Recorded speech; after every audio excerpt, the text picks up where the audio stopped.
শহীদ আলিফ স্মৃতি football tournament final খেলা অনুষ্ঠিত। বিস্তারিত থাকছে সাভার থেকে মাসুদ রানাকে সাথে নিয়ে ফয়জুল ইসলামের প্রতিবেদনে।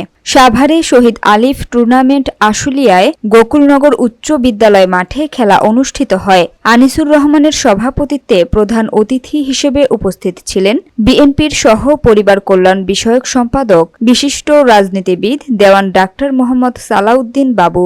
বিশেষ অতিথি হিসেবে উপস্থিত ছিলেন মাইনুদ্দিন বিপ্লব, আনিসুল ইসলাম আনিস, আহমেদ সাগর। অনুষ্ঠানটি সঞ্চালনায় ছিলেন মুস্তাফিজুর রহমান মুক্তা। মাঠে প্রচুর দর্শক খেলা উপভোগ করেন। টাইগার্স ক্লাব বনাম ২০ মাইল একাদশ ক্লাব ৩-১ গোলে ২০ মাইল একাদশকে হারিয়ে চ্যাম্পিয়ন হওয়ার গৌরব অর্জন করেন টাইগার্স ক্লাব। খেলার শেষে বিজয়ী এবং রানার আপকে পুরস্কার তুলে দেন অতিথিবৃন্দ। প্রধান অতিথি সালাউদ্দিন বাবু বলেন, খেলাধুলার বিকল্প নাই। খেলাধুলা করলে শরীর ভালো থাকে এবং মন ভালো থাকে। ফুটবল খেলা আমাদের জাতীয় খেলা, কিন্তু মাঠে ফুটবল খেলা চর্চা করতে হবে এবং এই খেলাটিকে ধরে রাখার জন্য প্র্যাকটিস করতে হবে।